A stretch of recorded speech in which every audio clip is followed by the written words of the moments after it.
All right, let's talk about covered index. Covered indexes are key to any relational database performance. Indexing is obviously the key to performance, and covered indexing is kind of the gem of that. And this is appropriate for any or relevant for any relational database, whether it be SQL Server, Mysql, Oracle, Postgres, etc., right? It's basically about getting after your index B tree without having to go back to the root. Now this video is broken up into three parts. The first part, which I call the interview question, I'm just going to talk about a very high level of covering indexes, which is if you got a query, how do you cover it? And meaning that all the fields in your indexes are going to be covered in all the fields within a query, or vice versa, however you want to look at that. And I say it's an interview question because a lot of times someone will write a query on a whiteboard for you during an interview and say, hey, how would you cover this? So it's a general overview. If you feel really comfortable, you understand how that works, feel free to skip to part 2 and 3, or 2 and 3. Now part 2, I'm going to go a little bit more into the internals of it, just so you have a deep understanding of what it's really doing. And I'm going to diagram out some B trees, and we're going to look at the difference between a regular index and a covered index and a scan and so forth and so on. And hopefully it sheds a little bit of light onto how this is working underneath the covers in the internal engine. And again, it's also important to understand it in that interview if the person wants you to go deeper. You know, when I interview people, I always want the person to go a little bit deeper, and I usually start off at the very basic and see how deep they can go. And I'm sure you've been in that type of situation, so it's helpful to understand it. The third part, I'm just going to really discuss, kind of spitball out when it's appropriate to cover an index and when it's not appropriate to cover an index. And this is really one of those situations that just depends on the situation itself. And so there's no really right and wrong answer. There's definitely more of a you should do this in this situation, shouldn't do it on this situation, but every situation is different. So let's get going on the first part here, which is just general. The interview question is when someone puts a query on the board, how do we do it? So part 1.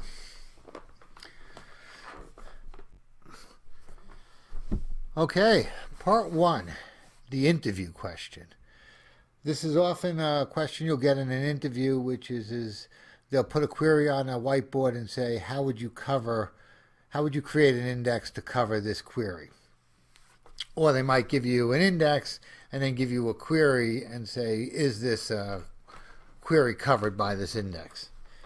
Now, the overview of what a covered index is if your query contains all the fields in it as the index contains, then it's covered. If there are more fields in the query that aren't in the index, it's not covered. However, if there are more fields in your index, for example, let's say you have 5 fields within your index and 3 within the query, it would still be covered. So it kind of works that the index overrides the query itself. Not overrides, but it kind of, you could have more fields within your index than within the query itself, and it will still be covered. So it might make a little more sense if we just kind of go through this a little bit. So for example, let's say you have this statement here, select field 1, field 2 from table 1. Well, in this case, you want to make sure that field 1 and field 2 within table 1 are within your index. This is real simple. So I say create index AAA on table 1, field 1, field 2 are within it. This will cover your index here. Now, if we look at the second statement, select field 1, field 2 from table 1, where field 3 equals 5. To create an covered index, we would say create index AAA on table 1, including field 3, field 1, field 2. Now notice field 3 isn't actually in your select statement in this situation, but it's still part of your query itself, so it needs to be within your index. Now I put field 3 off to the left hand side just because I'm assuming since it's a predicate here, this would be the best method. You always want to go with your predicate off to the left hand side. In most situations. I'll talk a little bit why sometimes when you don't want to do that. In this case, we go select field 1, field 2, where field from table 1, where field 3 equals table 5, order by field 4. Again, in the select statement, there's just field 2, field 1 and field 2. Field 3 is the predicate, but we're also ordering it by field 4. Should actually go ahead and not leave a white space. That's pretty poor design there. And so in this case, we're going to create an index AAA, table 1, field 3, this is our predicate, field 4, because this is where it's going to be sorted at, field 1 and field 2. So again, field 4 is not part of select statement or the predicate, but since it's being ordered by that, SQL Server or any database engine would need field 4 to order it, and therefore we have to include it in our covered index.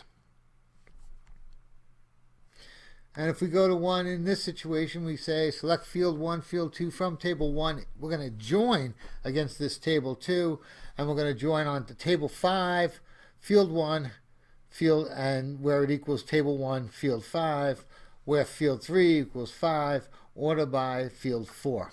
Again, I left that white space on, my bad. So, what do we need in this index? Well, we're going to need field 1 and field 2 because that's part of the select statement. We're going to need field 3 because it's part of the where clause. We're going to need field 4 because it's ordered by, but we're also joining on field 5, and that way each one of these fields has to be part of this covered index. Again, every field within your query statement needs to be in this index. And in this situation, I just took a leap of faith, laziness I should say, by just copying the index above, but field 3 would be the most left-hand side because it's in a where clause, field 4 because it's ordered by, field 5 because this is the join, field 1 because it's in a select statement, and field 2 because it's in a select statement. This can be a little bit tricky when you're looking for optimization of your statement, because really when you start looking at this, you want to see which is going to be the outer table of your nested loop. Where is going to be the original place you're going to get your data from? In this situation, I'm assuming that it's going to be from table 1 because it's joining against table 2. So therefore, I put the most left-hand one being field 3. That might not necessarily be the case. If, for example, in table 2, that was some type of domain table, maybe it only has 15 records in it, and you have over 10,000 records or 1,000 records in table 1 where field 3 equals 5, well, in that situation, it's going to actually go to table 2 first and then do a nested loop against table 1, and the better idea would be to put field 5 as your most left-handed index. That's kind of a different subject. We're talking about covered index, but I just kind of throw that out. I think I'll cover that in another video. But just be aware of that. It's not necessarily always your predicate that you want to do your left-hand side of your index. So that's the first part. This is the interview question. And if I hope you got something out of it, but we're going to move on to part 2 right now. All right, here we are for part 2 of this. And now I'm going to get into the internals of what's going on under the scene. And I've got a couple diagrams that kind of try to specify that. I'm a visual person. This is how I really understood B trees when I was getting going in databases.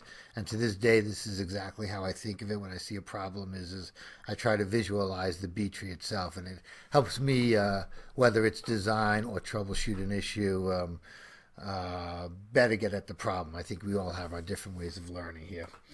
So in this situation, we've got a table. It's kind of a knockoff of Northwind's orders table, but not quite. Where I say create table orders. Order ID is an integer, it's identity, and it's a primary key. Being the primary key means this is where the clustered index is built upon. It's built upon the order ID. And then we have a customer ID, which is an int, and a product ID, which is an int, and a shipping address ID, which is an int. I just kind of used these other ones as fill data, and the last fill data is order notes. I made it a char 984, just so these are all 16 bytes here, and it kind of gives us an equal 1,000 bytes. As I was going through this, I was like, oh, it's good to always have large data to work with, because it makes you, when you're doing test examples. In the real world, you don't want large data. But in this case, hey, it's not too bad. So there you are, you're a DBA or a database developer, and a Java developer comes to you and says, hey, I've got this query I need to get this data out of. Select customer ID, order notes from orders where customer ID equals 30. Now that isn't a slight against Java developers. I'm just using that point in time because Java developers' focus usually isn't on databases, and that's why you usually have a DBA or a DB dev. But I've met some great Java developers who can wipe the floor with many DB devs and DBAs as well. So I'm just saying, it's a specialty thing. So in this case, you don't have your indexing set up for this query, and how would you go ahead and how would you index it? Well, let's just see what it's going to do without an index. It's going to walk down the root of your B tree, and then it's going to go to your intermediate level until it gets all the way down to the leaf level on the far left-hand side, doing 3 reads to get there. And at that point, it's going to go ahead and it's going to shoot across your leaf levels of your B tree until it exhausts all the records, doing essentially a scan. That's what a scan does. And every time it finds a 30 in these leaf levels, it's going to pull it out, it's going to put it into kind of a temporary data store, and at the end of the query, it's going to return that temporary data store as your result set. This can be very inefficient. And the reason why it can be very inefficient is because when you're talking about performance, reads is king. You want the least amount of reads, the better your performance is going to be. There are a few different reasons for that, but for this video, let's just take that as the gospel.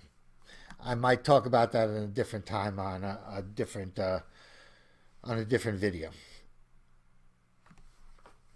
So you're thinking, okay, I need to make this more performance. Obviously, I don't want to do a scan every time this is called in most situations.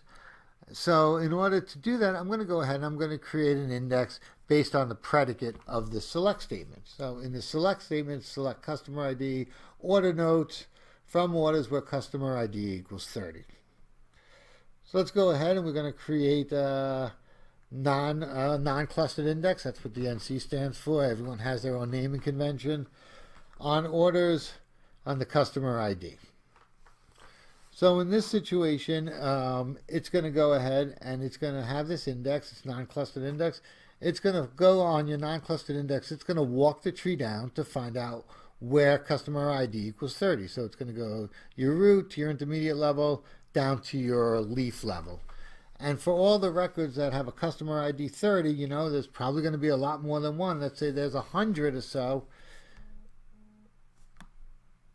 It will go here, and then it will go ahead and it will, once it finds one record here, it's going to have a pointer within here, and it's just going to go back to your clustered index, your data table, and then walk the B tree for each one of these records. So it'll go 1, 2, 3, 1, 2, 3, 1, 2, 3. For each record, it's going to do another 3 lookups. So if you had 100 records with a customer ID of 30, which is in this query, then it's going to do a little bit over 300 reads. 300 on your clustered index. That's where it's doing most of the work, and it'll do 3 here. So if reads are king, like I'm making the assumption is, in my experience it is, this can be very inefficient. You're calling this 10,000 times a minute, you're gonna be doing a lot of work to get that data. So you want to make this this query a little bit more efficient without having to eliminate the extra work of going back to clustered index. And this is where you get into covering. If you remember in the previous section, covering in indexes is a situation where everything within your query is also contained within an index. So in this situation, we would create this index, and we would include customer ID and order notes. And order notes probably isn't the best for this example because it's almost 1,000 bytes in itself. But in this situation, we'll go from the root, the intermediate level, and then it would go down to your leaf level. And for each level, once it's on a leaf level, it's going to find out where 30 exists, and it's going to do a range scan. As DBAs, DB developers, even any kind of developer, you always hear scan is bad. Scan is bad unless it's a range scan, because a range scan basically only takes a portion of your leaf level and stops once your criteria is resolved. And in this situation, like I said in the last one, there was 100 records with one of 30, and it ended up doing 300 records or so. In this situation, it would do approximately 100 reads, 8 bytes a piece, 8K a piece. It would do about 96 reads. And that's why order notes wasn't the best selection for this, because that's almost 1,000 bytes a piece. If this was, for example, shipping address ID, essentially the 300 up top wouldn't change, but in this situation it would mean that it would do basically stick to one page, and that's how I originally wrote this. But the point being is you never have to go back to the clustered index and do all your work. You're just doing a quick scan right across, a quick range scan across your leaf level until you're done. So in this situation it would be 1, 2, 3, and let's assume that it covers 2 pages, 3 pages. So maybe you've got six reads. 6 to 300 is a big difference. And us DBAs or DB developers, we love to get that exponential gain on your reads, which translate to performance. Now let's say this last example I give is kind of a trick question. It's kind of out of left field here. And the reason I threw this in here is kind of give you that specialty question. So let's say you've got, for example, you're filling up a cache, something that's being called maybe every minute, every hour, or even every day. Maybe it's in a data warehouse, and someone is selecting your order ID, customer ID, product ID, shipping address ID from orders. Now we understand that in your clustered index, it's based on order ID. So the normal thought was, well, it's got to do a scan. If I don't have a predicate in here and I've got no way of narrowing it down, I'm not going to go ahead and create an index because it's going to do a scan anyway on order ID. However, if it is being called regularly, you can improve performance by covering an index based on order ID, customer ID, product ID, and shipping address ID, everything within your statement. The reason being is you don't have that order notes in there, and that's the majority of your field. That's almost 1,000 bytes. It's 984 bytes. So it would do a scan like you would assume, but it would create a secondary index and do a scan on a much smaller data page. So without that, you're becoming almost 100 times more efficient than doing a scan against your clustered index, because you're leaving out that order notes. It's just kind of a little trick. Again, you'd want to do this more efficiently, but this is one way if you're doing like a cache fill, like I said, where they just need all the data, but they don't need that big guy. Yeah, go ahead and create a covered index on just the fields you need for that scan. So that's what's going on internally, and I hope I covered that. I know you can get confused with the covered indexes and non-covered indexes, and clustered indexes and non-clustered indexes. I wish they were named a little bit differently, but the idea is if you can avoid going back to your covered index, your clustered index, even I'm getting confused now. If you can avoid going back to your clustered index and keeping it on the non-clustered index, more times than not, you're going to get better performance. But in part 3, we are going to talk about when you should do that and when you shouldn't do it, because it's not done all the time. So I'll see you in a second. So this is part 3, and this is just kind of me spouting my opinions on when to cluster indexes and when to cover indexes and when not to cover indexes. Again, I'm caught up in that cover cluster deal, getting tongue-tied on this. So let's just get on the table that indexes are not free. They are expensive. Every time you have to insert into an index or you have to do an insertion into a table, you now have to do an insertion to every index you have. This will keep transactions open a lot longer, which could cause locking and blocking and latching and all that good contention that goes along with it. And when you add the actual work of putting it into it, you have to do the lookup, find out where the new record goes within an index, and then you have to shove it in there. And this could also cause a lot of page splitting and fragmentation. Again, those aren't good. So the more indexes you have, the more work you're going to have on your system. I managed a database one time. I inherited a database one time. I shouldn't say I ended up managing it, but I inherited it. And it was a very denormalized database, and this had probably about 30 fields in it, and they covered everything. For every query they covered, and they ended up with almost 70 or 80 covered indexes on it. Which made it worse was this was an import database. So every time they did an import for every record, they were doing almost 300 reads, and all the work of putting a record into each one of those indexes that would occur. So it became very unperformant. These guys were very smart people too. They just weren't database people, and we were able to clean up a lot of that. But sometimes the design can really bog you down. Design will always bog you down. I shouldn't say sometimes. So I just want to kind of give one example here before I kind of move on to when to use these and when not to use these of minimizing your covered index usage. So let's take a look at this here. Suppose you have an existing query that says select field 1, field 2 from table, and then you go ahead and you create a covered index on it. I call it AAA. On table 1, field 2. So you're covering your indexes in your select statement. And this is running along and everything's fine, hunky-dory. And then all of a sudden another query comes out and it says select field 1, field 2, field 3 from table 1, and that gets a covered index. Well, now we've got two covered indexes. We've got BAAA and BBB. The only difference between these two is one has field 3 and one doesn't have field 3. So in this situation, what you want to do is you want to go ahead and you want to consolidate these indexes.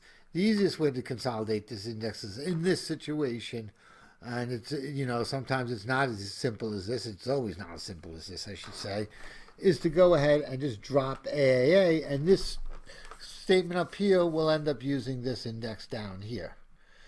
And if you find yourself in a situation, don't go ahead in this situation. If you say, oh, I've got this query coming out, let me just go ahead and alter index A here to add field 3 onto it, and then I'm good, is always add the index and then drop the other existing indexes. And that way you're not left with a gap in time, because trust me, a gap in time without an index while it's being altered can be very ugly. So always add the index first and then drop the old one. Trust me, from many of site outages, I know that all too well. I learned that the hard way. Yeah, not fun. But as a DBA, you're not a true DBA until you take down the site, right? So let's get on to some of the situations where you're going to use a covered index and where you're not going to use a covered index. And when you're making your decision, there's essentially a couple rules of thumb that you want to look at. Is this, how wide is the index? The width of the index is going to count, because it means, as we were seeing in that note, in the notes, if it's too wide, you're going to ask your engine, in my case it was SQL Server, to do a lot of maintenance every time it inserts, updates, and deletes. The other portion you want to look at is how many reads to writes you're going to do. If you're doing a lot more writes are what taxes your indexing systems, your indexes, and you're not doing that many reads, let's say it's some type of audit log, for example, then you might want to say, I'm not going to cover an index because it's just too much maintenance every time it's write. So, for example, if you're writing for every 1,000 times you can read, which usually isn't the case, but, there are situations, like I said, the audit log, then you probably want to avoid using a covered index. The other thing is the frequency of reads. So even though you might not be doing a lot of writes to the table, if this is called in a data warehouse, for example, or to fill a cache, and I kind of gave that example last time, where a cache is only being updated, once every hour, once every 30 minutes, even once a minute, it might not be best to cover that index. It might be just, hey, let me do my seek, let me do my nested loop and get that data. And then I don't have to worry about the maintenance of keeping a covered index. And of course, when I say width, it's not only the field width, it's how many indexes, how many fields you're going to have in that index. So if you've got 10 fields within your table and your index has 8 of them, you're basically recreating your clustered index or your data table in another index. So you should probably maybe look at a seek in that situation. But if if you have to look it up 10 times per minute, not 10,000 times per minute, I always go by minutes, not seconds, just because of the monitoring systems I've built in the past roll up on the minutes. Well, then, then it might be, you might be willing to cover that index.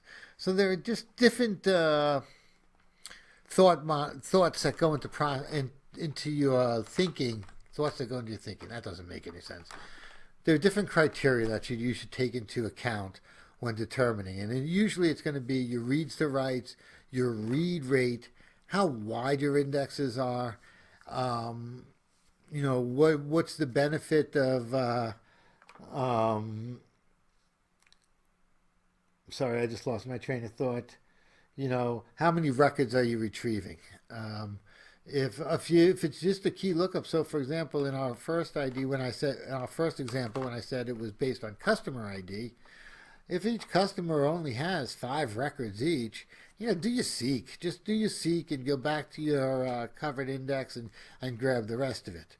But if each customer ID maybe has 1,000 orders or 10,000 orders, then maybe you want to cover the index because you don't want to do, you have to multiply that by 3. And I'm taking an example of 3 different levels within your B tree on your clustered index. That can be, that can get very expensive. So these are all the kind of different methods you want to, different thought processes you want to process when determining whether you want to cover your index or not. But at the end of the day, it's all trial and error, and make sure you get into test first. Unfortunately, if you're a DBA and not a DB developer, tests can also often be production, live site, and then you just have to make the decision. And to be straight up honest, it's normally better just to cover your index in those situations.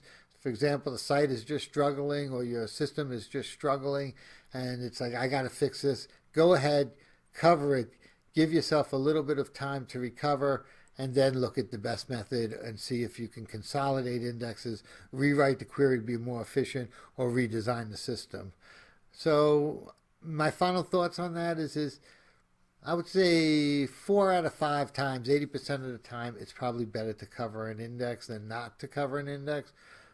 But that 20% out there, that's a big percentage in database land, and that percentage could take down your system. So just be careful, give it some thoughts. I hope you found this helpful. If you ever have any questions, I'm going to leave my email in the show notes here, so you feel free to email me. If you don't see my email in here, what it meant is that I was getting just spam too much, and I had to remove it. But I'm going to see how that goes. I always like to help people out and put together puzzles, because that's all we're doing here. We get paid to have fun. We're playing Sudoku every day. Anyway, thank you for watching, and I'll see you on the next one. You guys have a good day. Go crush some data. Bye.